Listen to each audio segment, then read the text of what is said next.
তাসরিমা নাহিদ আমন্ত্রণ জানাচ্ছি এনটিভির রাতের খবরে। ক্রাউন সিমেন্ট শিরোনাম দেখছিলেন, জানাবো পুরো খবর।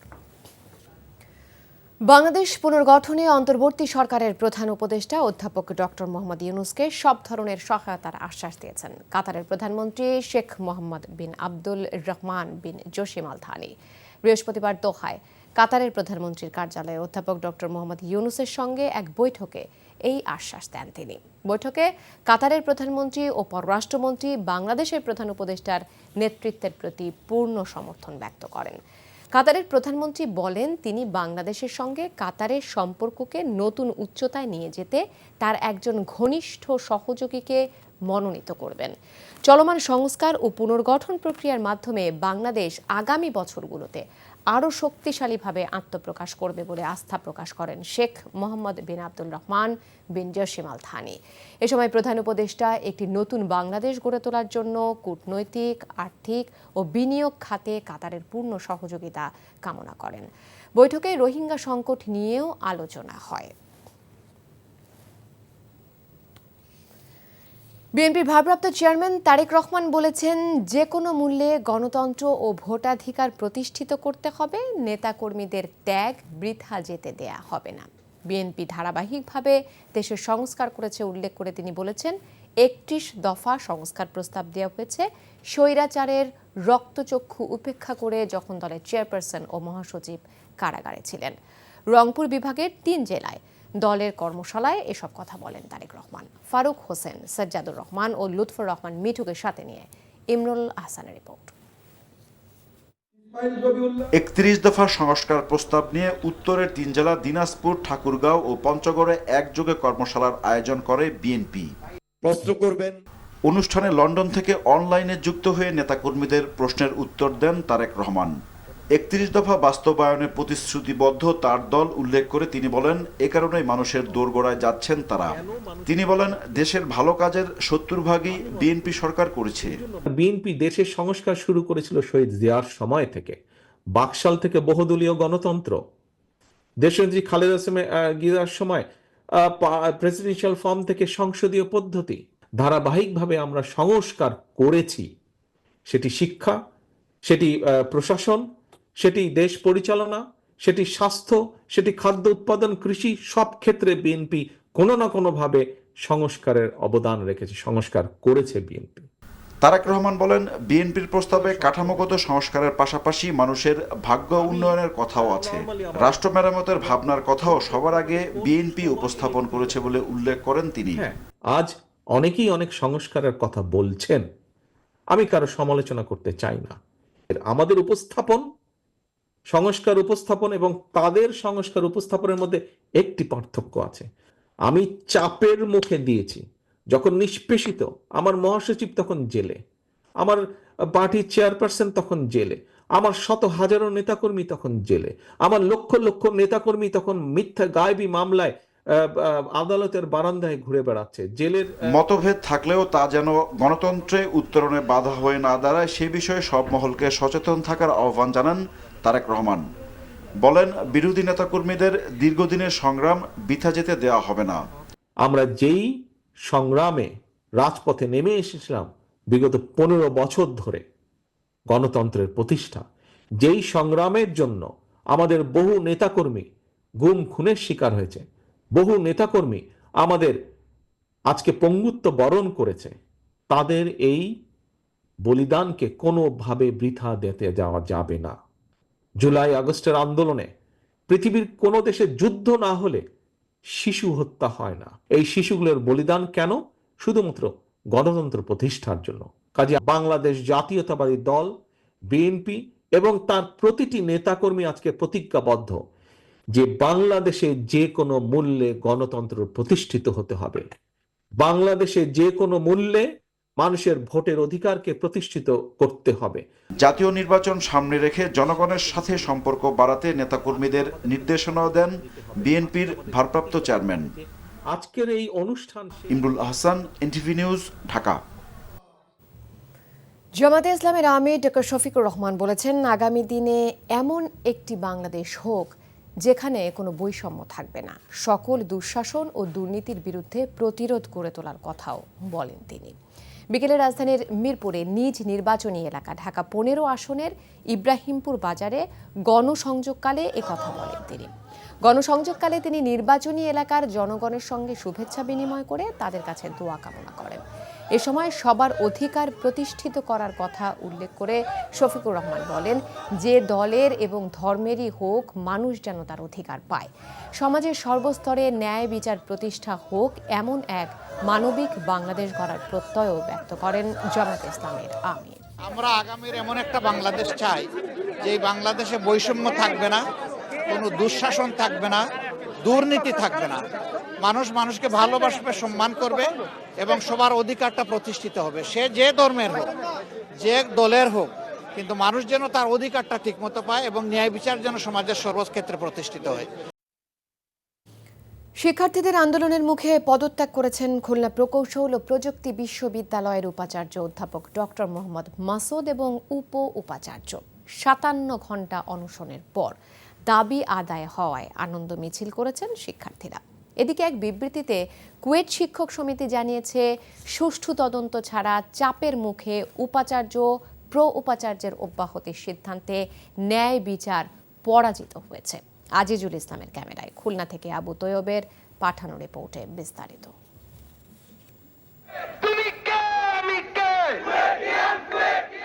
বিজয়ের স্লোগানে মুখর ক্যাম্পাস, আনন্দ মিছিল বিশ্ববিদ্যালয়ের বিভিন্ন এলাকায় প্রদক্ষিণ। দীর্ঘ প্রতীক্ষা, কঠিন অনশনের পর দাবি আদায়, রাজনীতিমুক্ত ক্যাম্পাস গড়ার প্রত্যয় খুলনা প্রকৌশল ও প্রযুক্তি বিশ্ববিদ্যালয়ের শিক্ষার্থীদের।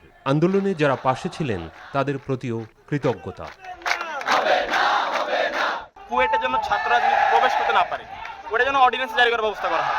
পাশাপাশি আরো ছোট অনেক সংস্কার আছে, আশা করি নতুন বিষয়ে যিনি আসবেন ওগুলো নিয়ে বাস্তবায়ন করবেন, যাতে আমাদের খুশিটা আরো বাড়তে পারে। দফায় দফায় আমাদের প্রতিবাদ এবং আন্দোলনের প্রেক্ষিতে আমাদের আজকের এই বিজয় হয়েছে এবং আমাদের সাথে সংহতি জানিয়েছে। তাদেরকে আমরা আমাদের সকল কুয়েটিয়ানদের পক্ষ থেকে মনের অন্তঃস্থল থেকে তাদের প্রতি কৃতজ্ঞতা জানাচ্ছি।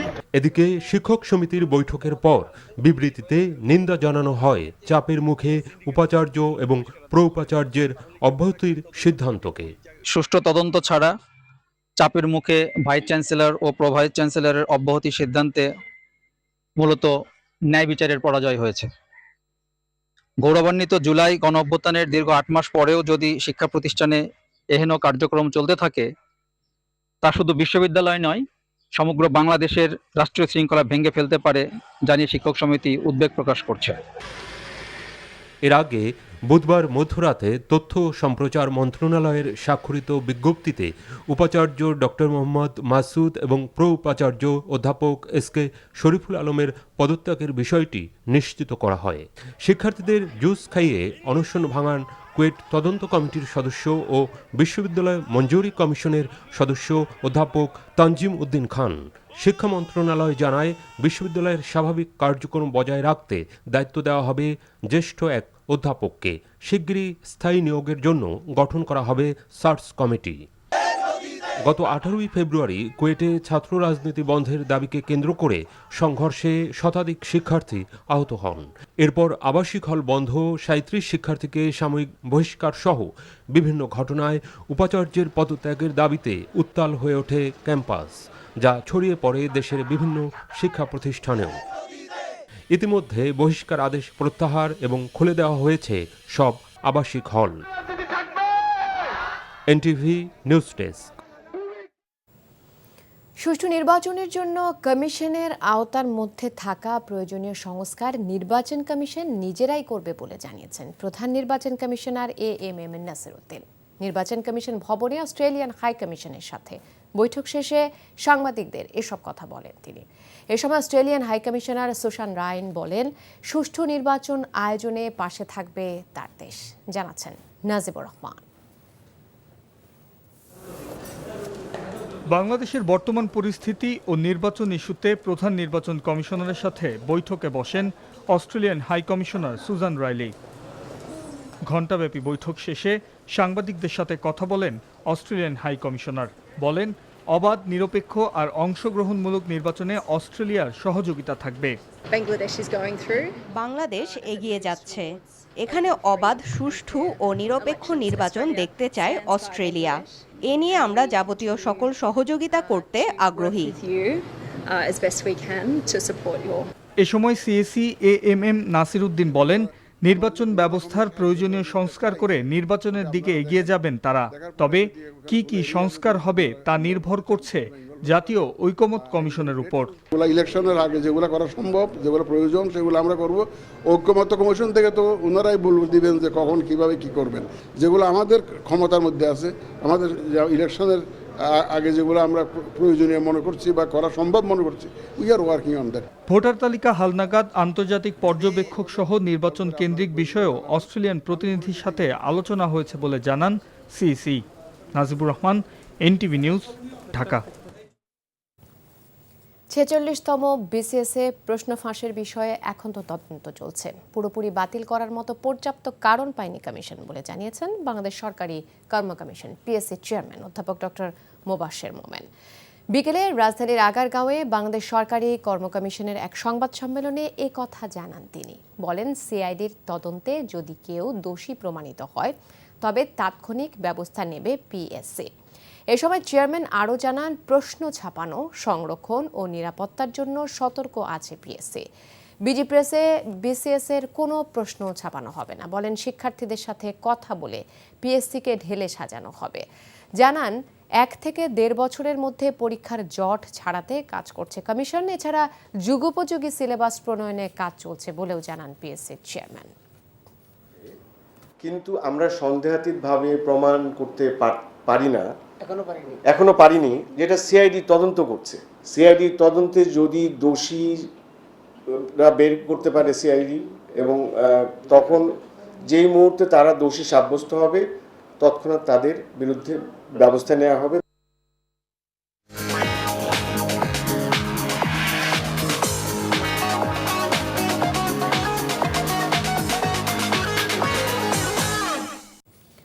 মার্কেন্টাইল ব্যাংক অর্থনীতির খবর।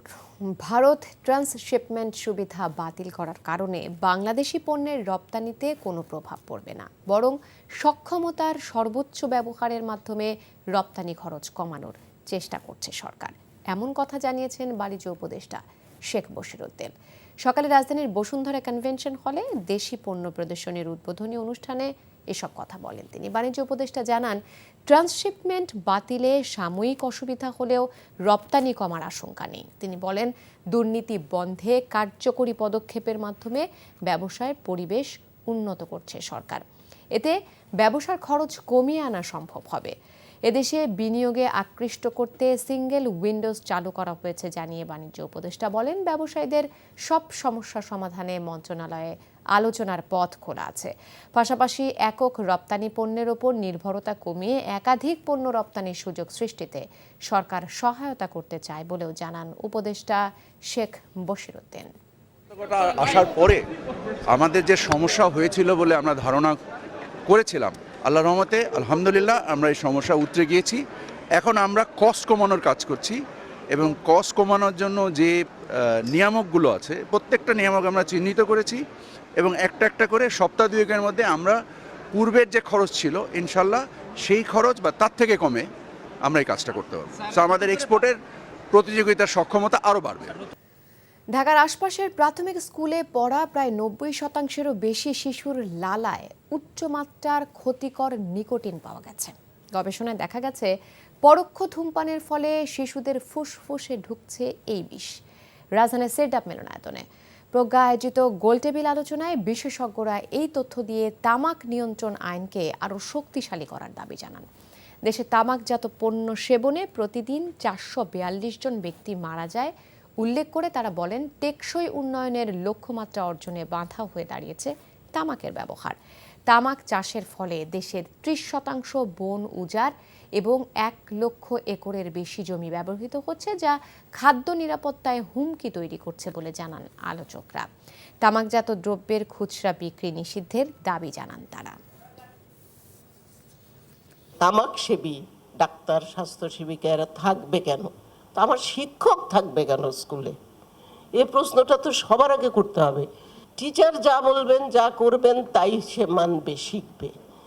এই জায়গাটাতে আমি মনে করি শিক্ষা মন্ত্রণালয়ের একটা ভূমিকা আমাদের পরামর্শ বা প্রস্তাবের মধ্যে আনা উচিত। গত 15 বছর ধরে জনগণের কোনো দাবি দেওয়া চাওয়ার কোনো উপায় ছিল না বলে মন্তব্য করেছেন শিক্ষা উপদেষ্টা অধ্যাপক সিআর আবরার। বিকেলে ঢাকা বিশ্ব সাহিত্য কেন্দ্রে বিশ্ব বই ও কপিরাইট দিবস উপলক্ষে বাংলাদেশ ইউনেস্কো জাতীয় কমিশন এবং বিশ্ব সাহিত্য কেন্দ্রের আলোচনা সভায় তিনি কথা বলেন। তিনি বলেন, সবাই এই মুহূর্তে তাদের অধিকার প্রতিষ্ঠায় সচেতন। এত চাহিদা সামলাতে রাষ্ট্রের একটু টালমাটাল অবস্থা হচ্ছে, তাও এটাই সময় জনগণের নিজেদের মৌলিক অধিকার সম্পর্কে সচেতন হওয়ার। এ সময় মেধা সত্যকে স্বীকৃতি দেয়া এবং লেখক যাতে তার ন্যায্য পারিশ্রমিক পায় সে বিষয়ে খেয়াল রাখার আহ্বান জানান তিনি। 15 বছর ধরে মানুষের যে তাদের যে দাবি দাওয়া চাওয়া এগুলোর কোনো সুযোগ ছিল না। ন্যূনতমভাবে কোনো রকমের এগুলো উত্থাপিত হলে রাষ্ট্র ঝাঁপিয়ে পড়তো এবং এটা is a very difficult task to balance, যে আমি রাষ্ট্রকে কতদূর পর্যন্ত ব্যবহার করব এবং কতদূর পর্যন্ত আমরা এগুলো, কাজে আমাদের একটু বোধহয় সহনশীল হওয়া দরকার। এটাও ঠিক, it's trying it's best to honour fundamental rights. Prime Asia ইউনিভার্সিটির পারভেজ হত্যাকাণ্ডে জড়িত সন্দেহভাজন 2 নারী শিক্ষার্থীকে আটক করা হয়েছে। পুলিশ জানায়, প্রাইম এশিয়া ইউনিভার্সিটির শিক্ষার্থী পারভেজ হত্যাকাণ্ডের পর থেকেই ইউনিভার্সিটি অব স্কলার্সের শিক্ষার্থী ফাতেমা তাহসিন ঐশী এবং ফারিহা হক টিনা আত্মগোপনে ছিল। আজ বিকেলে গোপন তথ্যের ভিত্তিতে ডিবি জানতে পারে এই 2 নারী জুরাইন আশরাফ মাস্টার্স আদর্শ উচ্চ বিদ্যালয়ের পাশে পূর্ব জুরাইন নামক একটি ভবনে আত্মগোপনে রয়েছে। পরে ডিবির একটি দল অভিযান পরিচালনা করে এই 2 নারীকে আটক করে। স্বাধীনতার পর বাংলাদেশের গণতান্ত্রিক প্রক্রিয়ার ঘাটতির কারণে ফ্যাসিবাদী শাসন ব্যবস্থা প্রতিষ্ঠিত হয়েছিল বলে মন্তব্য করেছেন জাতীয় ঐক্যমত্য কমিশনের সহ-সভাপতি ডক্টর আলী রিয়াজ। জাতীয় সংসদের এলডি হলে আম জনতার দলের সাথে সংলাপের সূচনা বক্তব্যে একথা বলেন তিনি। গত 53 বছর যাবৎ বাংলাদেশের শাসন কাঠামোয় এক ধরনের গণতন্ত্রের যে ডেফিসিট বা ঘাটতি আমরা লক্ষ্য করেছি, প্রতিষ্ঠানে যে দুর্বলতা লক্ষ্য করেছি, তারই ধারাবাহিকতায় আসলে একটি ফ্যাসিবাদী শাসন প্রতিষ্ঠিত হয়েছে। সে কারণেই সকলেরই লক্ষ্য, রাজনৈতিক দল হিসেবে আপনারা, অন্যান্য রাজনৈতিক দল, নাগরিক সমাজ, ছাত্র জনতার যে আকাঙ্ক্ষা, সে আকাঙ্ক্ষা হচ্ছে একটি গণতান্ত্রিক রাষ্ট্র প্রতিষ্ঠা করা। কারিগরি শিক্ষা ভবনের কোনো কার্যক্রম চলবে না বলে হুঁশিয়ারি দিলেন কারিগরি ছাত্র আন্দোলন। রাজধানীর ডিপ্লোমা ইঞ্জিনিয়ার্স ইনস্টিটিউটে আয়োজিত প্রতিনিধি সম্মেলন শেষে সাংবাদিকদের আন্দোলন চালিয়ে যাবার ঘোষণা দেওয়া হয়। আন্দোলনের সময় প্রশাসনিক ভবনেও তালাবদ্ধ রাখা হয়। 6 দফা পূরণ না হলে আরও কঠোর কর্মসূচি দেবার হুঁশিয়ারি দেন তারা। অবিলম্বে তাদের দাবি মেনে নিতে সরকারের প্রতি আহ্বান জানানো হয়।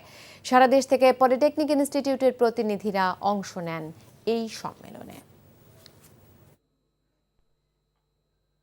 পলিটেকনিক সমূহের প্রশাসনিক ভবন তালাবদ্ধ থাকবে যতদিন না কারিগরি সংস্কার কমিশন এবং কুমিল্লায় হামলার বিচার করা হয়।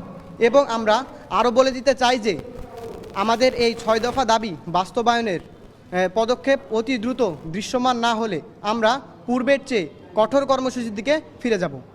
স্থানীয় সরকার উপদেষ্টা আসিফ মাহমুদ সজীব ভূঁইয়ার একান্ত সচিব মোয়াজ্জেম হোসেন এবং স্বাস্থ্য উপদেষ্টা নূরজাহান বেগমের ছাত্র প্রতিনিধি তুহিন ফারাবির ব্যাপারে ওঠা দুর্নীতির অভিযোগ খতিয়ে দেখবে দুদক। রাজধানীর দুদক কার্যালয়ে সংস্থাটির মহাপরিচালক আক্তার হোসেন কথা জানান। এছাড়া সাবেক পররাষ্ট্র প্রতিমন্ত্রী শাহরিয়ার আলম ও বন উপমন্ত্রী আবদুল্লাহ আল ইসলাম জ্যাকবের বিরুদ্ধে দুর্নীতির অভিযোগে মামলা করার সিদ্ধান্ত নেওয়া হয়েছে বলে জানান তিনি। শাহরিয়ার আলম 27 কোটি এবং জ্যাকবের 14 কোটি টাকার অবৈধ সম্পদ অর্জনের প্রমাণ পেয়েছে দুদক। এছাড়া জ্যাকবের স্ত্রী নিগার সুলতানার সম্পদের বিবরণী জমা দিতে বলেছে দুর্নীতি দমন কমিশন। জনাব মোহাম্মদ শাহরিয়ার আলম, সাবেক সংসদ সদস্য, রাজশাহী 6। জনাব আবদুল্লাহ আল ইসলাম জ্যাকব, জ্ঞাত আয়ের উৎসের সাথে অসঙ্গতিপূর্ণ 13 কোটি 98 লক্ষ টাকারও বেশি মূল্যের সম্পদ অর্জন, দুর্নীতি প্রতিরোধ আইন 1947 এবং মানি লন্ডারিং প্রতিরোধ আইন 2012 সংশ্লিষ্ট ধারায় আরও একটি মামলা রুজুর সিদ্ধান্ত গৃহীত হয়েছে। বাংলা নববর্ষ উপলক্ষে বৈশাখী উৎসব ও সাংস্কৃতিক অনুষ্ঠান করেছে ঢাকা আইনজীবী সমিতি। সমিতির 2024-25 কার্যকরী কমিটি আয়োজিত উৎসবটির উদ্বোধন করেন সুপ্রিম কোর্টের বিচারপতি আকরাম হোসেন চৌধুরী। উৎসব উপলক্ষে ঢাকা মহানগর দায়রা জজ আদালত প্রাঙ্গণে খাবার সহ বিভিন্ন অঞ্চলের ঐতিহ্যবাহী পণ্যের প্রদর্শনীর আয়োজন করা হয়। অনুষ্ঠানে বিশেষ অতিথি ছিলেন জেলা ও দায়রা জজ আদালতের বিচারক মোহাম্মদ হেলাল উদ্দিন। ঢাকা আইনজীবী সমিতির সভাপতি খোরশেদ আলমের সভাপতিত্বে অনুষ্ঠানে স্বাগত বক্তব্য দেন সমিতির সাধারণ সম্পাদক সৈয়দ নজরুল ইসলাম। দেশবিরোধী ষড়যন্ত্র ও গণহত্যার দায়ে শেখ হাসিনার বিচারের দাবিতে ঢাকা 16 আসনের অন্তর্ভুক্ত পল্লবী ও রূপনগর থানা বিএনপি যুবদল সহ অঙ্গ সংগঠনের নেতাকর্মীদের বিক্ষোভ মিছিল অনুষ্ঠিত হয়েছে। বিক্ষোভ মিছিলটি মিরপুর 12 নম্বর থেকে মিরপুর 10 প্রদক্ষিণ করে শেষ হয়। মিছিলে বিএনপি নেতারা স্লোগানে জানান দেন, আওয়ামী লীগের ও শেখ হাসিনার বিচার প্রশ্নে কোনো আপোষ করবেন না তারা। বিএনপি নেতারা অভিযোগ করেন, গণহত্যাকারী পলাতক আওয়ামী লীগ আবারও উঁকি ঝুঁকি মারার চেষ্টা করছে। তাদের সে সুযোগ আর দেয়া হবে না। রাজপথ গণ অভ্যুত্থানের পক্ষে রাজনৈতিক শক্তির দখলে থাকবে বলেও হুঁশিয়ার করেন তারা। এ সময় তারা বিক্ষোভ মিছিলের স্লোগানে স্পষ্ট করেন, আওয়ামী লীগ শিশু হত্যাকারী দল। 24শে জুলাই আন্দোলনে তারা যে গণহত্যা চালিয়েছে, এরপর আর তাদের বিচারের আগে রাজনীতি করার কোনো সুযোগ নেই। সিরাজগঞ্জের এনায়েতপুরে খাজা ইউনুস আলী বিশ্ববিদ্যালয়ে ডিএনএ দিবসের শোভাযাত্রা অনুষ্ঠিত হয়েছে। সকালে বিশ্ববিদ্যালয়ের বায়োকেমিস্ট এবং বায়োটেকনোলজি বিভাগের আয়োজনে প্রথমবারের মতো বৃহৎ পরিসরে দিবসটি পালন করা হয়। খাজা ইউনুস আলী বিশ্ববিদ্যালয়ের বায়োকেমিস্ট ও বায়োটেকনোলজি বিভাগের শিক্ষক শিক্ষার্থী সহ সকলের অংশগ্রহণে শোভাযাত্রা শেষে অডিটোরিয়ামে আলোচনা সভা ও বিজ্ঞান প্রতিযোগিতা অনুষ্ঠিত হয়। বক্তব্য রাখেন খাজা ইউনুস আলী বিশ্ববিদ্যালয়ের প্রফেসর এমিরেটাস ও adviser professor doctor Hossain Reza.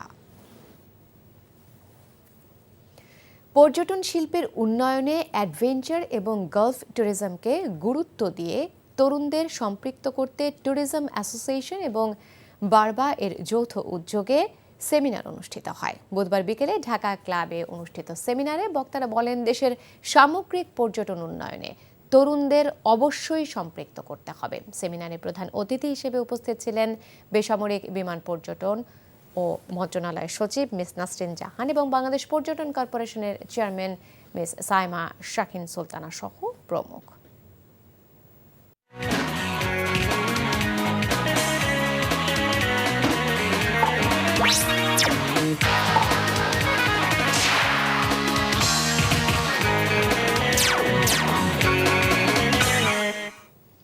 ইসপানি premium টি খেলার খবর। ক্রিকেট তাওহিদ হৃদয়ের নিষেধাজ্ঞায় বলবৎ রাখল বিসিবির নতুন তৈরি করা টেকনিক্যাল কমিটি। চ্যাম্পিয়নশিপ নির্ধারণে গুরুত্বপূর্ণ ম্যাচে গাজী ক্রিকেটার্সের বিপক্ষে তাই অধিনায়ককে ছাড়াই নামতে হবে মোহামেডানকে। রিপোর্ট বর্ষণ কবিরের। তাওহিদ হৃদয়ের যে নিষেধাজ্ঞা নিয়ে এত পানি গড়িয়েছে বুড়িগঙ্গায়, সেটি এখন তৈরি করেছে নতুন হাস্যরস। আম্পায়ার্স কমিটির এখতিয়ার না থাকা সত্ত্বেও আইনের পরিবর্তন করা হয়েছিল 2 ম্যাচের নিষেধাজ্ঞা কমানোর। এই আইনের ফাঁক গলে মোহামেডান অধিনায়ক খেলেও ফেলেন একটি ম্যাচ। তাকে নিষিদ্ধ কাণ্ডে আইসিসির এলিট প্যানেলের আম্পায়ার SI সৈকত পদত্যাগপত্র দেয়ায় পুরো ক্রিকেট আঙ্গনে যে সমালোচনা শুরু হয়, সেখান থেকে নিজেদের অবস্থান পরিবর্তনে বাধ্য হয় ফারুক আহমেদের বোর্ড। সিদ্ধান্তটা আমরা নিয়েছি, দায়টা আমাদেরই। কিন্তু এটা স্বাভাবিক। হ্যাঁ, কেউ হয়তো একটু আমাদেরকে অনুরোধ করতে পারে, ভাই এই নিয়মটা বদলান, আমাদের এই অসুবিধা হবে, তারা বলতেই পারে এবং তারা চাপও সৃষ্টি করতে পারে। আমাদের কাজ হচ্ছে সেই চাপটা অ্যাবজর্ব করা এবং নিয়ম যেটা আছে, বই যে কথা বলে সেই অনুযায়ী করা, মানুষকে কনভিন্স করা যে না এইটা এইভাবেই হবে। সেই কাজটা আমরা ঠিকভাবে করতে পারিনি, তো এই দায়টা আমাদেরই নিতে হবে। প্রিভিয়াস ল বুকটাই এটাকে আমরা অনুসরণ করব, যেটা ছিল। তাওহিদ হৃদয়ের মতো একটা জাতীয় দলের খেলোয়াড়ও হোক কিংবা তৃতীয় বিভাগের একটা খেলোয়াড়ও হোক, সবার জন্য একই জিনিস হওয়া উচিত। কিন্তু এই টেকনিক্যাল কমিটি এটাও মনে করছে, জাতীয় দলে যে ক্রিকেটাররা প্রতিনিধিত্ব করছেন তাদের হতে হবে আরও সংযমী। এবং ওই কাজটা বোধহয় আমরা খুব ভালোভাবে করছি না বলে আমাদের মধ্যে এক ধরনের অস্থিরতা বিরাজ করছে, কিন্তু আমরা পুরো ক্রিকেট মহলের মধ্যে। এবং এটা থেকে আমাদের বেরিয়ে আসার ক্ষেত্রে সবচেয়ে বড় ভূমিকা রাখতে পারে কিন্তু জাতীয় দলের খেলোয়াড়রা। হৃদয়ের এই শাস্তি বহাল রাখাতেও সৈকতের ঘরোয়া লিগে আর ম্যাচ পরিচালনা করার সম্ভাবনা খুবই ক্ষীণ। আইন ও রীতি ভঙ্গের ঘটনায় আশাহত আইসিসির এলিট আম্পায়ার তার ঘনিষ্ঠজনকে জানিয়েছেন অনেক হয়েছে, তার আত্মমর্যাদার সঙ্গে কোনো সমঝোতা নয়। Barshan Kabir, NTV news, Dhaka. Football 10 June ঢাকায় এশিয়ান কাপ বাছাইয়ে সিঙ্গাপুরের বিপক্ষে খেলবে বাংলাদেশ। জাতীয় স্টেডিয়ামে ম্যাচটি আয়োজন করতে চায় বাফুফে। ওই ম্যাচের জন্য অনলাইনে টিকিট কেনার ব্যবস্থা করছে দেশের ফুটবলের সর্বোচ্চ সংস্থা। স্টেডিয়ামের সভাকক্ষে বাফুফের কম্পিটিশন কমিটির সভায় এই সিদ্ধান্ত নেওয়া হয়। টিকিটের দাম নির্ধারণ না হলেও সাধারণ গ্যালারির জন্য 18,300 টিকিট বিক্রি করার পরিকল্পনা রয়েছে। টিকিটের দাম কত হবে সেটা মার্কেটিং কমিটি ও ফেডারেশনের সঙ্গে আলোচনা করে চূড়ান্ত হবে। এশিয়ান কাপ বাছাইয়ের আগে 5 জুন বাংলাদেশ এই ভেন্যুতেই একটি প্রীতি ম্যাচ খেলবে। টিকেটে আমাদের জেনারেল গ্যালারি থাকবে, আমাদের ক্যাটাগরি 1, ক্যাটাগরি 2 থাকবে, এবং আমাদের যে যে জায়গা যেখানে আমাদের এএফসি রেগুলেশনসে ফ্যান বসতে পারবে না, ওইটা আমরা ওদেরকে বুঝিয়ে দিব যে এই জায়গাগুলিতে ব্লক করে রাখতে হবে। তারপর ওনারা ডিসাইড করবে টিকিটের প্রাইসিং, টিকিটের লঞ্চিং। বাট টিকিটটা আমরা সাজেস্ট করবো অনলাইনে এই বছর যেন অনলাইন সিস্টেমে আমরা বিক্রি করতে পারি।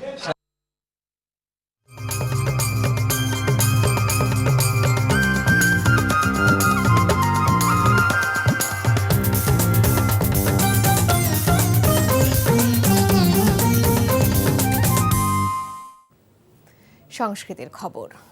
যুদ্ধের বিপক্ষে ও মানবতার বার্তা নিয়ে দর্শকদের জন্য নতুন নাটক মঞ্চে আনলো নাট্যদল তাড়ুয়া। সন্ধ্যায় রাজধানী শিল্পকলা একাডেমিতে নাটকটির প্রদর্শনী হয়। এরিক মারিয়া রেমার্কের উপন্যাস অবলম্বনে all quiet on the western front নাট্যরূপ দিয়েছেন রুনা কাঞ্চন, নির্দেশনা দিয়েছেন বাকার বকুল। নাটকে তুলে ধরা হয়েছে প্রথম বিশ্বযুদ্ধের ভয়াবহতা ও ব্যক্তি মানুষের যন্ত্রণাময় অভিজ্ঞতা। এটি তাড়ুয়ার 4র্থ প্রযোজনা। 2018 সালে লেট মি আউট নাটক দিয়ে ঢাকার মঞ্চে যাত্রা শুরু করেছিল নাট্যদলটি। 25 এপ্রিল বিকেল 4টা ও সন্ধ্যা 6টায় নাটকটির 2টি প্রদর্শনী রয়েছে।